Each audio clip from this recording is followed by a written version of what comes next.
എൻ്റെ പേര് സോണി അനിൽകുമാർ. ഞാൻ എറണാകുളം എടപ്പള്ളി പോണേക്കരയിൽ നിന്ന് വരുന്നു.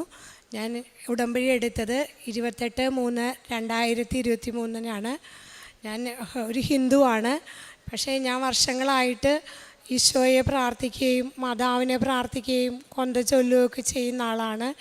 ഒരുപാട് കരിസ്മാറ്റിക് ധ്യാനവും ഇതെല്ലാം കൂടിയിട്ടുള്ളതാണ്. ഞാൻ മാതാവിലും ഈശോയിലും വിശ്വസിക്കുകയും ഞായറാഴ്ച കുർബാനയ്ക്കൊക്കെ പങ്കെടുക്കുകയും ചെയ്യുന്ന വ്യക്തിയാണ്. പക്ഷേ എനിക്കിവിടെ ഉടമ്പടി എടുത്തതിന് ശേഷമാണ് എന്താണ് ശരിക്കുമുള്ള ക്രിസ്തീയ ജീവിതമെന്ന് മനസ്സിലായത്. അതിനു മുമ്പൊന്നും എനിക്ക് ക്ഷമിക്കാനുള്ള കൃപ പൂർണ്ണമായിട്ടൊന്നും ഉണ്ടായിരുന്നില്ല. എന്തെങ്കിലും കണ്ടു കഴിഞ്ഞാൽ അപ്പം തന്നെ ഞാൻ അതിനെ പ്രതികരിക്കുന്ന സ്വഭാവമായിരുന്നു. പക്ഷേ ഉടമ്പടിയിലായതിനു ശേഷം എനിക്ക് ആ സ്വഭാവം പൂർണ്ണമായിട്ടും മാറിക്കിട്ടി.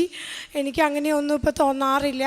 ആരെന്ത് പറഞ്ഞാലും എന്ത് കേട്ടാലും ഒന്നും പ്രതികരിക്കാൻ തോന്നാറില്ല. അതൊന്നും നമ്മുടെ കാര്യമല്ല എന്നുള്ളൊരു രീതിയിലേക്കുള്ള മനസ്സിലേക്ക് മാറാൻ സാധിച്ചു.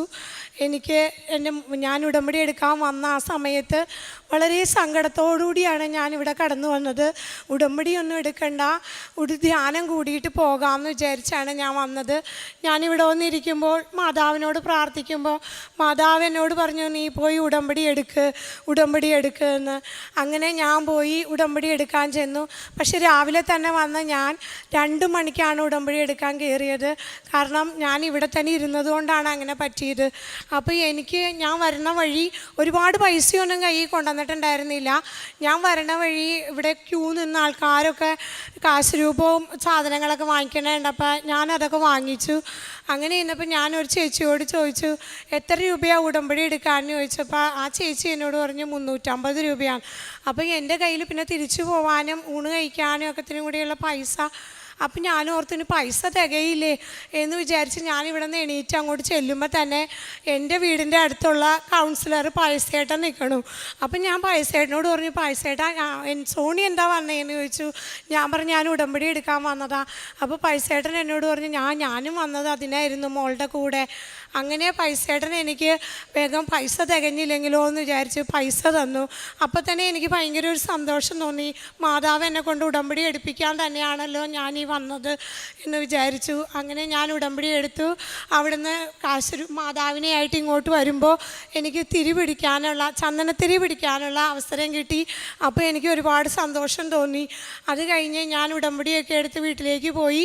എൻ്റെ മോള് നീറ്റിൻ്റെ എൻട്രൻസ് കോച്ചിങ്ങിന് പോയേക്കായിരുന്നു. മോനും പഠിക്കുകയാണ്. 2 പിള്ളേരുടെ പഠനവും വലിയൊരു ഭാരം തന്നെയായിരുന്നു വീട്ടിൽ. അപ്പോൾ ഞാൻ അങ്ങനെ പ്രാർത്ഥിച്ചൊക്കെ പോയി ഉടമ്പടി എടുത്തു. അതിനുശേഷം പത്രമൊക്കെ കൊടുക്കാനായിട്ട് ആദ്യം ഇത്തിരി മടിയൊക്കെ ഉണ്ടായിരുന്നു എനിക്ക്. പിന്നെ എനിക്ക് അതൊക്കെ മാറി. ഞാൻ എല്ലാ ദിവസവും കുർബാനയ്ക്ക് പോകാൻ തുടങ്ങി, ബൈബിൾ വായിക്കാൻ തുടങ്ങി. അങ്ങനെ എനിക്ക് ദൈവത്തിലേക്ക് ഒരുപാട് അടുക്കാൻ പറ്റായി. ഓരോ ദിവസവും എനിക്കിങ്ങനെ മാതാവിലേക്ക് അടുക്കണം, എൻ്റെ കുറവുകൾ എന്താണ്, എന്നിൽ എന്താണ് തിരുത്തേണ്ടത് എന്ന് അന്വേഷിച്ചുള്ളൊരു യാത്രയായി എനിക്കെപ്പോഴും. ഞാൻ എന്നെ തന്നെ എപ്പോഴും വെട്ടിച്ചുരുക്കാൻ ശ്രമിച്ചു. പണ്ടൊക്കെ ഞാനിങ്ങനെ ഒരുപാട് താഴ്ന്ന ആൾക്കാരെ കാണുമ്പോഴൊന്നും അങ്ങനെ അവർക്ക് വേണ്ടി ഒന്നും ചെയ്യാനൊന്നും തോന്നാറില്ല. പിന്നെ ഞാൻ പള്ളിയിൽ പോകുമ്പോൾ തിരുവിക്കാനിരിക്കുന്ന ചേച്ചിയോടും അമ്മച്ചിയോടൊക്കെ വിശേഷം ചോദിക്കാൻ തുടങ്ങി. അങ്ങനെ അവരെയൊക്കെ ഞാൻ എന്തെങ്കിലുമൊക്കെ ആയിട്ട് എന്നാൽ കഴിവുള്ളത് സഹായിക്കുകയും സാരി അങ്ങനത്തെ ഒക്കെ കൊണ്ട് കൊടുക്കുകയൊക്കെ ചെയ്യുമായിരുന്നു. അത് കഴിഞ്ഞ് പിന്നെ ഞാൻ എപ്പോഴും എനിക്ക് ഭക്ഷണം കൊടുക്കാനായിട്ട് ഞാൻ ജോലിക്ക് പോകുന്ന ആളാണ്. അപ്പോൾ രാവിലെ 8:30 ജോലിക്ക് പോയാൽ 5 മണി കഴിയും ഞാൻ ഓഫീസിൽ നിന്ന് വരുമ്പോൾ. അപ്പോൾ എനിക്ക് എല്ലാവരും ചെയ്യുന്ന പോലെ എപ്പോഴും ഒന്നും ഇറങ്ങാൻ പറ്റില്ല. എന്നാലും ഞാൻ എൻ്റെ കൂട്ടുകാരിയോട് ചോദിച്ചപ്പോൾ അവൾ പറഞ്ഞു, ഞാൻ ഭക്ഷണം വാങ്ങിയാണ് കൊടുക്കാറ്. അപ്പോൾ എനിക്ക് അങ്ങനെ പറ്റില്ലായിരുന്നു. ഞാൻ എൻ്റെ വീട്ടിലുണ്ടാക്കുന്ന ഭക്ഷണം കൊടുക്കാൻ എനിക്കൊരാളെ കാണിച്ചു തരണമെന്ന് ഞാൻ അമ്മയോട് പറഞ്ഞു. എൻ്റെ ജോലി സ്ഥലത്തിൻ്റെ അടുത്ത് തന്നെ ഒരു അനാഥനായ ചേട്ടനെ എനിക്ക് കാണിച്ചു തന്നു. ഞാൻ അന്ന് മുതൽ ഇന്ന് വരെ എല്ലാ ദിവസവും ഞായറാഴ്ച ഒഴിച്ച് ബാക്കി എല്ലാ ദിവസവും എനിക്കുള്ള ഭക്ഷണം എടുക്കുന്നതോടൊപ്പം ആ ചേട്ടനുള്ള ഭക്ഷണവും കൊണ്ട് കൊടുക്കാറുണ്ട്. അങ്ങനെയെല്ലാം ഞാൻ ചെയ്യുന്നുണ്ടായിരുന്നു. എൻ്റെ വീട്ടിൽ സമാധാനം, വളരെ സമാധാനം. മക്കളെപ്പോഴും കളിയാക്കും, ഏത് സമയവും പ്രാർത്ഥന എന്ന് പറഞ്ഞിട്ട് എപ്പോഴും മോനൊക്കെ എന്നെ കളിയാക്കും. എൻ്റെ അമ്മയെ ഇത്തിരി റെസ്റ്റ് കൊടുക്കുക. ഞാൻ അച്ഛൻ്റെ ധ്യാനം കേൾക്കും. അച്ഛൻ്റെ ധ്യാനം കൂടാനായി എല്ലാ മാസത്തിലെ ആദ്യ ഞായറാഴ്ചയും ഞാനിവിടെ വരും. എല്ലാ മാസം ആദ്യ ഞായറാഴ്ചയും ഞാൻ വന്ന് ധ്യാനം കൂടും.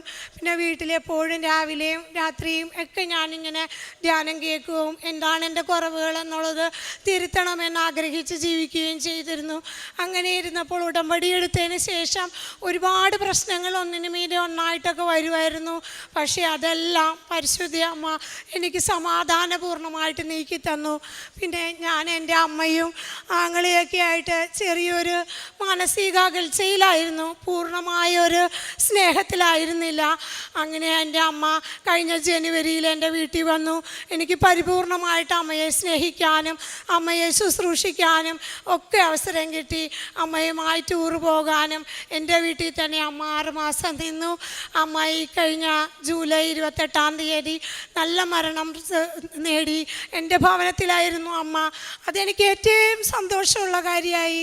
എൻ്റെ അമ്മേനെ അവസാനം എനിക്ക് അത്രയും നന്നായിട്ട് ശുശ്രൂഷിക്കാൻ പറ്റിയതിനും അതിലൊക്കെ സന്തോഷത്തോടെ എല്ലാം ചെയ്യാൻ പറ്റിയതിനും അതെല്ലാം എൻ്റെ പരിശുദ്ധ അമ്മയുടെ അനുഗ്രഹമായിരുന്നു. ഞാൻ എന്നും പ്രാർത്ഥിക്കുമ്പോൾ എൻ്റെ അമ്മ എന്നെ ഓരോ വിധത്തിലും ഓരോ കാര്യങ്ങളിലും അനുഗ്രഹിക്കുമായിരുന്നു.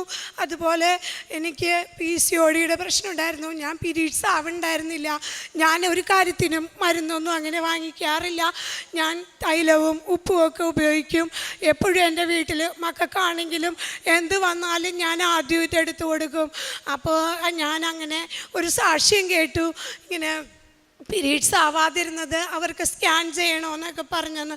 അപ്പം ഞാൻ വിചാരിച്ചു, ദൈവമേ അങ്ങനെയൊന്നും എനിക്ക് വയ്ക്കല്ലേ എൻ്റെ അമ്മയെ എന്ന് പ്രാർത്ഥിച്ച് ഞാൻ തൈലമെടുത്ത് എൻ്റെ വയറ്റിലും നെഞ്ചത്തും ഒക്കെ പുരട്ടി. അതിനുശേഷം ഞാൻ പീരീഡ്സായി. പിന്നെ എല്ലാ മാസവും ഞാൻ പീരീഡ്സ് ആവുന്നുണ്ട്. അങ്ങനെ ഒരു പ്രശ്നവും എനിക്കുണ്ടായില്ല.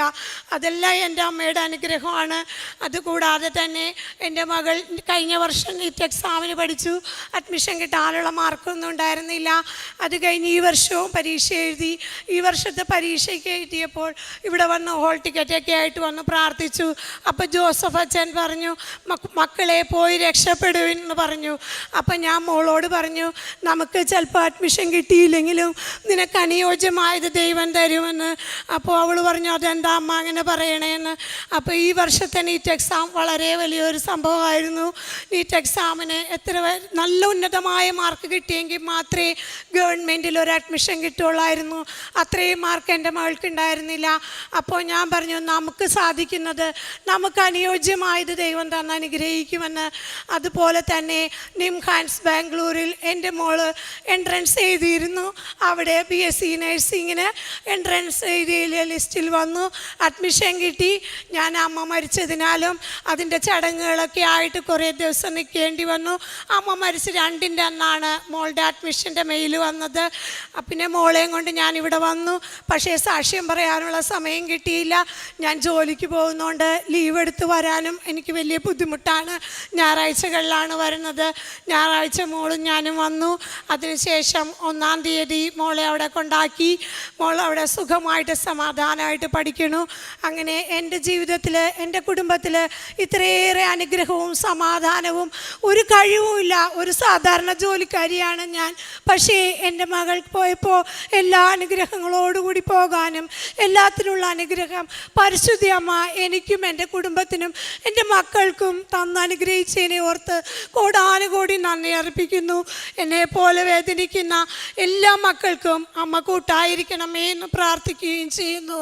എൻ്റെ മകനൊരു ജോലിയും എൻ്റെ ഭർത്താവ് ഒരു മദ്യപാനിയാണ്. അദ്ദേഹം ഞങ്ങളോടൊപ്പമില്ല. അദ്ദേഹം മനസാന്തരപ്പെട്ട് നല്ലൊരു കുടുംബജീവിതം നയിക്കാനും എൻ്റെ മക്കളും ഞാനും എൻ്റെ ഭർത്താവും നല്ല രീതിയിൽ ജീവിക്കാനുമുള്ള കൃപ പരിശുദ്ധ അമ്മ ഞങ്ങൾക്ക് തരുമെന്ന പരിപൂർണ വിശ്വാസത്തോടെ ഞാൻ എൻ്റെ ജീവിതം പരിശുദ്ധ അമ്മയുടെ കാൽ കീഴിൽ വയ്ക്കുന്നു.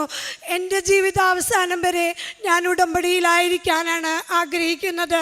ഉടമ്പടി എൻ്റെ ജീവിതത്തെ അത്രയേറെ സന്തോഷത്തിലാക്കി, സമാധാനത്തിലാക്കി. നേരത്തേക്ക് എനിക്ക് എന്തിനും ടെൻഷനൊക്കെ വരുമായിരുന്നു. ഇപ്പോൾ എനിക്കൊരു ടെൻഷനും ഇല്ല. എന്ത് പ്രശ്നം വന്നാലും പരിശുദ്ധ അമ്മ അത് കാത്തുകൊള്ളും. അതിനുത്തരവും പരിശുദ്ധ അമ്മ തരും. ഞാൻ എന്നും ഈശോയോടും അമ്മയോടും കൂടെ എൻ്റെ കുടുംബവും എൻ്റെ മക്കളും ആയിരിക്കാൻ ഞങ്ങളെ അനുഗ്രഹിക്കണമേ എന്ന് ഈ തിരുസന്നിധിയിൽ നിന്ന് പ്രാർത്ഥിച്ചുകൊണ്ട് നന്ദിയോടെ നിർത്തുന്നു. യെശയ്യായുടെ പുസ്തകം 12:2 നമ്മൾ വായിക്കുന്നു.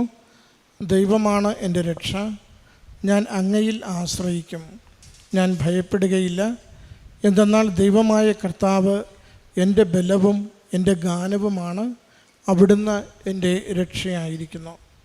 സോണി എന്ന സഹോദരി കുടുംബത്തിനും വ്യക്തിജീവിതത്തിനും ലഭിച്ച നന്മകളെ നന്ദിയോടുകൂടി ദൈവസന്നിധിയിൽ സാക്ഷ്യപ്പെടുത്തുകയാണ്.